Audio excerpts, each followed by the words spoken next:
Welcome to another episode of AI Product Leader, where every week we shine a light on what it really takes to join the AI world. Real conversations with real AI builders, founders, product leaders, AI experts, technologists, and everything in between to understand where the AI world is right now and what that path looks like, whether you're building AI products or building an AI career.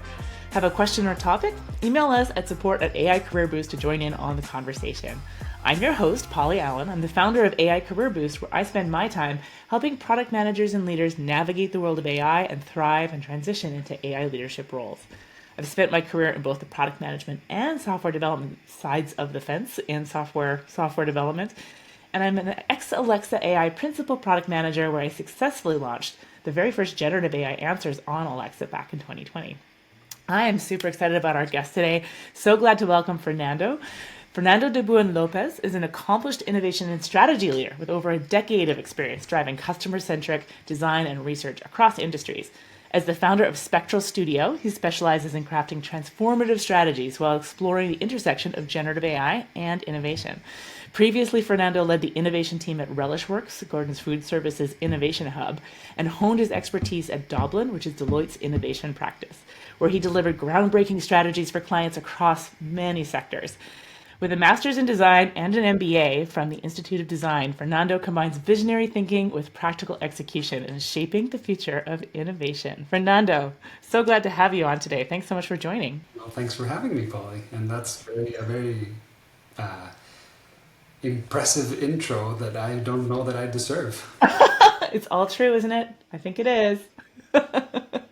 Let me know if I've made anything up, but I'm pretty sure it's all warranted. Awesome. Well, I'd love to hear more about your career in innovation. How did you get started? You had a degree in engineering, but you must have been attracted to innovation from the beginning. Yeah. So yes, I do have a degree in engineering. I started my career as a mechanical engineer, mechanical and electrical engineer. I used to work with wind turbines back in Mexico, which is where I'm originally from. And that was fascinating work, but there was one aspect of that work that was what really got me, which was like the human problems in installing and selling and installing wind turbines, which are plenty. They the engineering problems in wind turbines are complicated and interesting and something to dig into, but those were the ones that the human problems were the ones that I was really finding like a lot more interesting, a lot more to dig into, right? But in that process, I also realized that I didn't really know how to solve those problems. And so that led me to find the Institute of Design here in Chicago, which they have a master's in design strategy, which is what brought me here to the States. And the whole premise of that program is to do human-centered design, right? Like design as a strategic lever. And so then that led me eventually to join Doblin, which is Deloitte's practice. It's no longer called Doblin. They've retired the name, but there's still a team that does that type of work. But when I joined, it was still Doblin.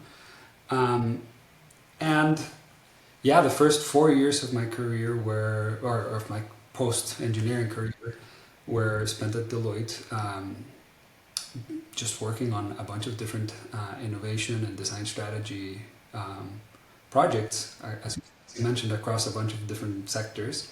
And that really opened up like my eyes into like this world of innovation and this world of like strategic innovation and like innovation strategy, which are different things. And it's been a journey so far.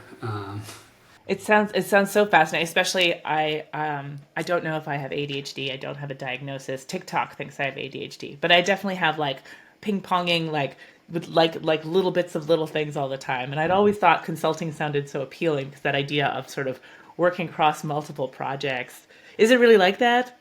Do you get to work on a whole bunch of different things very quickly?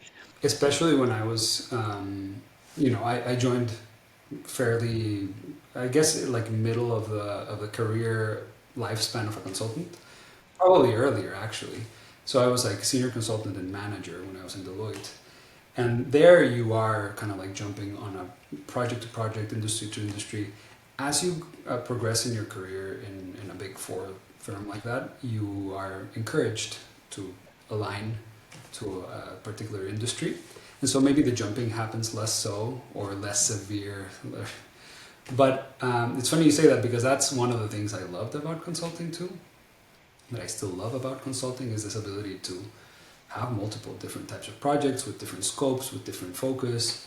Um, I think that's really refreshing. It's like you're not stuck in a particular just corner of work. Right. Okay, something that might get boring after a while, kind of thing. Can you walk us through what is the day in the life of an Sure. innovation consultant?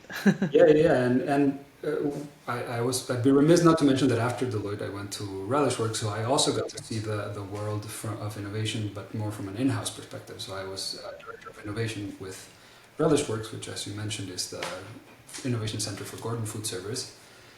Um, and it's a similar thing because you'd think that then my focus would have been a lot more narrow.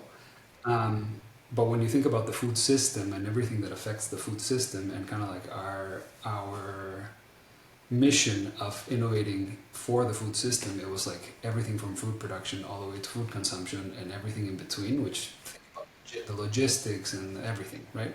So again, it was kind of like a multi-industry, like various different topics. Right. So the And day, your engineering is coming back into play with some of this too, I'm sure.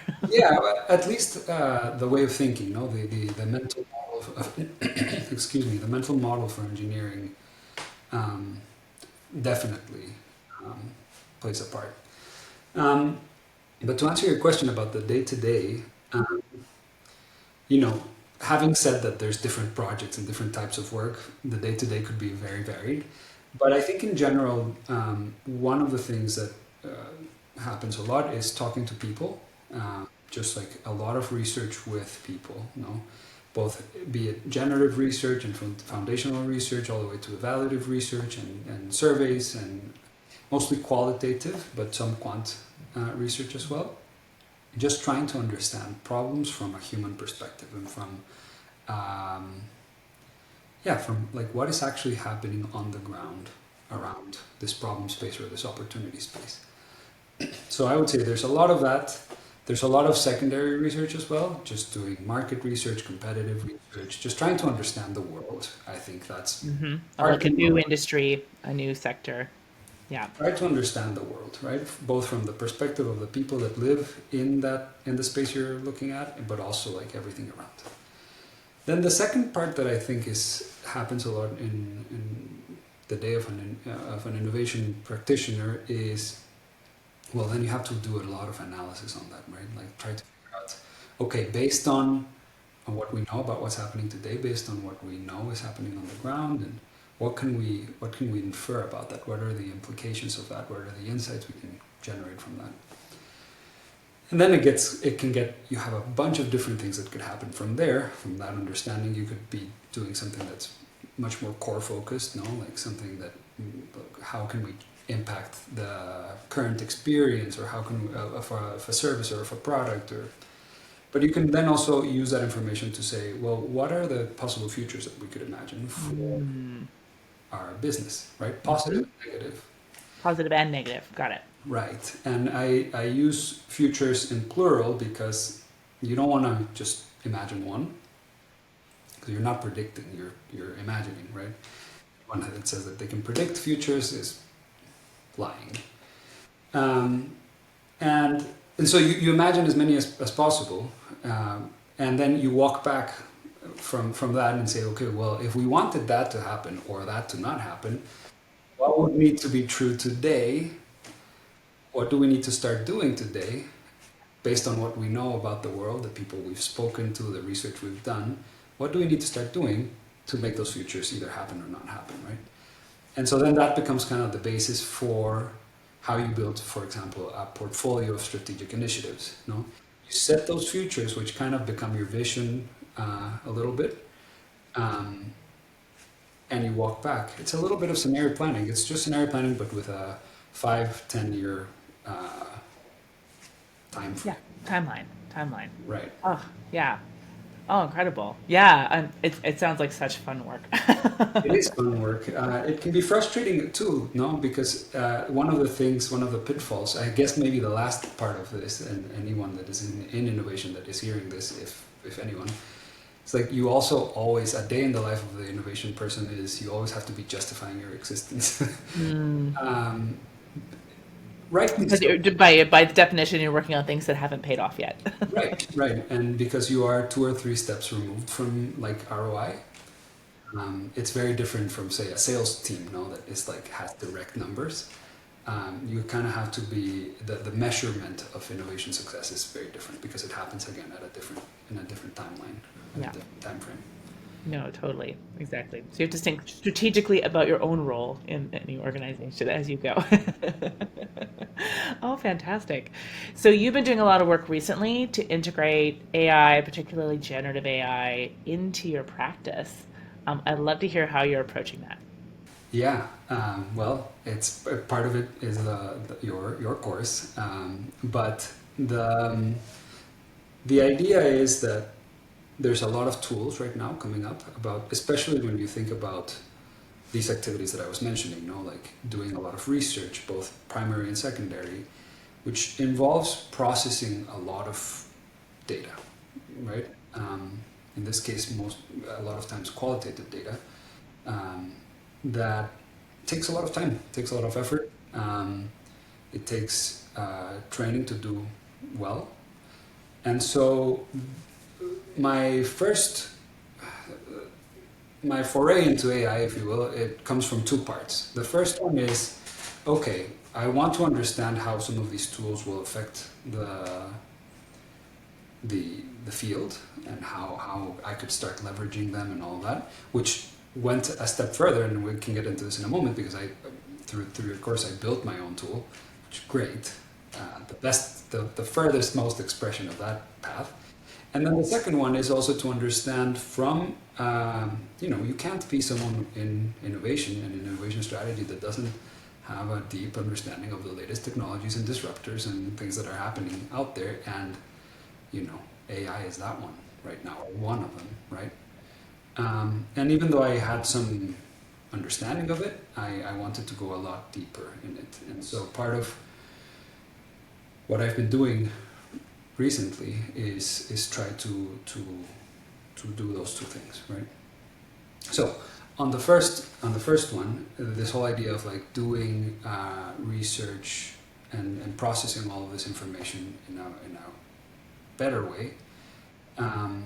Better may be a tricky word because I think most experienced researchers would be like better, Mm-hmm. right? To be Um, careful when we're talking about AI and it being better. Yeah, yeah, and I'm fully aware of that, right? Yeah. I think maybe better is might not be the best word, but it's a process that takes time. It's a process that takes experience. It's a process that requires a lot of back and forth. It's a process that, by the nature of it, you're processing hundreds of pages of transcripts. Sometimes you lose details because there's so much of it. And so I wanted to figure out, one, how to incorporate these tools. And in the course, I also learned how to build them. And that has proved to be really, really helpful also from a different perspective, because it also helped me see like how some of these tools you can um, download a little bit of your own mental process onto them. Yeah. Okay. Yeah. Tell me more about that. I love that idea. Well, as I was developing this particular tool or this particular system, at first I just approached it from like a single prompt. Like I'm just gonna do one prompt and I'm gonna try to have it do everything and give it all the 15 transcripts that I wanted to process and see what it comes up with. It obviously didn't do very well. And then that led me to start thinking, okay, why isn't it? So let me chunk it out into the different steps in the process, right? And then create a different prompt for each one. And then that made me start to think, well, how do I think about this? What are my own mental steps? And how can I start to distill those mental steps into unique steps in the process Yeah. And that are, instructions, even like, and oh, instructions, right? how to think Like, about what do I do. what do I do in that particular step, and how do I then verbalize that in a way that can become a useful prompt, and then how do I measure that and compare that to like what I would actually have done, and that is across all the steps involved in that process. And so just understanding that, just like being able to understand that, oh, that's one way to prototype one of these systems, is to break down a process step by step and then convert kind of like your own mental model or your own like knowledge basically into a set of instructions for that particular step, right? And then I guess the game is like, how granular do you need to get to be effective? How many steps? How do you connect those steps? All of that, right? But yeah, that I don't know. I don't even know if I've answered your question. I feel like You 100% have. No, I think it was that idea of taking down your own mental processes. You're actually looking at using this in your business. Is that right? yeah, yeah, absolutely. Yeah.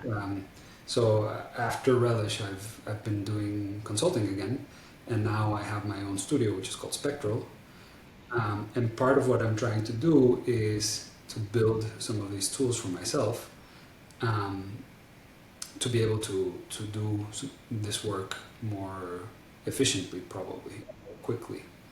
Um, and in doing so, it's funny because my wife, who's also a practitioner in this space, she tested one of my tools, and in doing so, like you find a ton of things, like that are not working, and like places to refine it and places to make it a little bit better, and so it's a completely iterative process, and if you break it down in those steps as I was talking about, it's like now I know that I have like 10 more things to do in each one of those to get Gotcha. So it you can to break it down even yeah. further. I think that's I think that's one of the areas that people don't recognize, that even like the top engineering companies are still experimenting with how do we break this down even further, or do we? Which ones do we break down? When does it start to get too complex to manage 10 prompts instead of one? It's such an emerging area, but it's so exciting that you can build something. I remember you saying during the course that this is something that normally takes you weeks and weeks and weeks, and you're like, that maybe this isn't quite the same quality as a team would come up with in, the 2 months it takes us. Um, but it's, for the amount of time it takes, maybe it's all you need, right? Absolutely, and I think the thing is, there's many things that makes me think of. Now, the first one is, this is a prototype I built by myself here in this room, no? And I think we talked about this at some point. Like, now give an engineering team with 10 people and $5 million in revenue the same task, and they're going to come up with a tool. So these tools are coming, whether we want it or not, right? So that's one part. And so part of this for me is to understand also how they're made and how they work and how to think about them to be able to then deploy them. Because I'm not saying I'm going to build all the tools for myself, but I know that these tools are coming, right? And so that's one part of it. And then the other part of it is that, well, then of course, as someone who's working in innovation, understanding that, how to break that down and go to a potential client and say, well, here's how you could prototype something really quickly, well, fairly quickly, that won't be production ready, that won't be like something that you deploy with your clients or customers, but you can test a real case scenario, like, and build it with these tools that exist right now with fairly low budgets and fairly quickly, right? Right. Without engineers. Without engineers. Yeah. And that's crazy. That's really crazy, Like Yeah. you couldn't do that 5 years ago. Totally. It really changes like the definition of prototyping, right? In terms of we're going from, lines and boxes and like imagine it moving. How much more valuable in this space is it to be able to actually show it working with real scenarios, real data in the back end, right? Well, and to your previous point, and to the question that how this thread started, which is my particular tool. No, like, it's not perfect. Like, I found a bunch of things that I need to improve, but if I give that tool to an experienced researcher and they get the results that they're getting within 10 minutes, and then they have, let's say, the rest of the day to fix all of those issues, they will, and they just cut the project down by 2 weeks, right? And so even if it's not perfect, it still has an incredible utility. Yeah, incredible. So you went from not having it as an AI as a specialty, no background in AI, to building tools you're going to use in your business. You already know we're saving you time in an incredibly short amount of time. How did you go about that transformation? Well, I took your course. Okay, it must have been more than just that. Yeah. No, but I mean, yeah, that was a big part of it. And joking aside, that was a big part of it. I think just uh, it's funny that somebody who's in innovation will say what I'm going to say, but like I was kind of like ugh, about AI for like when ChatGPT came out, like the first maybe 6 months or 8 months, Yeah, there's a and lot of justified skepticism. uh, I think. and I think for me it was also like the pace of change was overwhelming, right? Like it was so quick and so many things were happening, and it was clear that this was going to be a thing that was going to be important and change a lot of things. But I think also I had this moment before taking your course where I was like, I better get on this right now because otherwise I can't do my job without really understanding what this is, no? And as I said, I had an understanding of it. I had, you know, like a good idea of it, but not at the level that I do now. Um, and as I said before, it's coming whether we want it or not, and it's coming across a bunch of different ways, and it's going to show up in many different ways, and it's going to be one of the things that is going to drive a lot of development. Um, and so I think that realization was like the thing that spurred like, oh, I better do something about it. And then of course, my wife, who had taken your course before that, was like, oh, you need to do this, just do this. So Let's make it simple. yeah, so Fantastic. That's awesome. If you were giving advice to anyone who's just starting out in AI on like their first steps, where do you get started as someone who's new to the space? What would you give advice would you give them? well, I think first thing first is play with it a little bit. Go on ChatGPT, go on Claude, and play with it.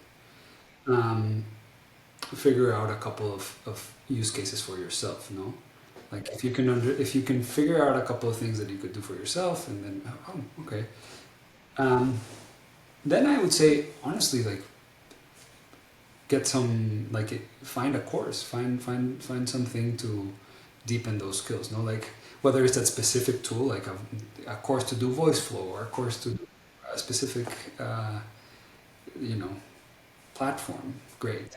Or something more like yours, no, which is a little bit more end to end, kind of understand it both from a strategic perspective, but then kind of like on a like using the tools perspective.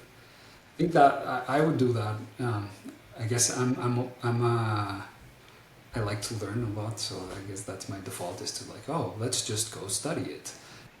Um, but yeah, start using it too. No, like start using it, start building something. I think it's when we discovered Hunch, like that platform Hunch.tools, which is kind of like a canvas, and you can just string along different prompts.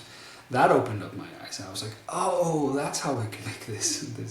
So it's like explore the tools. Not don't just get stuck in ChatGPT. Although start there, but like don't just get stuck there. Like explore a couple other options because there's a lot of things happening, and there's a lot of different like each different tool will be like, oh, I can do that thing. Oh, great. And then if you just keep exploring those things, then suddenly you know a thing or two. Fantastic advice. More than a thing or two. Fantastic. We have time for one last section, Fernando, and that is plugs. So, do you have anything that you would like to plug, or how could people reach out to you? Sure. Well, I'd love to plug my studio, which I just launched in the last month and a half. Spectral Studio, and you can find it at www.spectralstudio.co. So yeah, reach out. I will be organizing panels on different topics related to innovation strategy, AI, design strategy as well. And so if if folks are interested, I'd love to, connect and just, have a meeting. Fantastic. Is your contact info on the Spectral Studio website, or should they reach out during LinkedIn, or what's the best way to get a hold of you? Both of those places are good. In my LinkedIn, you can find me under Fernando de Buen Lopez, my full name. And my email, if you are inclined to send me a note, is fernando@spectralstudio.co. Perfect. Excellent. Please reach out to Fernando for your AI innovation needs. I'm sure you'll be very busy. Fantastic. From my side, I have a few things to plug as well. We have our free masterclass coming up, The Path to AI Product Leadership, where we go through what those new skills are for this AI era that product leaders, innovators need to be able to successfully manage and lead projects at this time. How to go beyond ChatGPT for your own productivity and start building tools, managing tools of your own.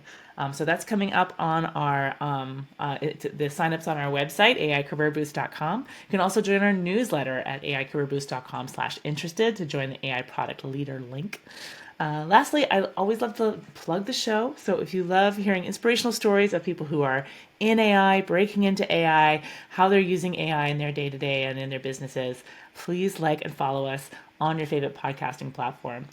And that is the latest episode of AI Product Leader. Thanks again so much more, Fernando, for joining us. It was really eye-opening and great to see how you're using AI in your practice. Well, thank you for having me.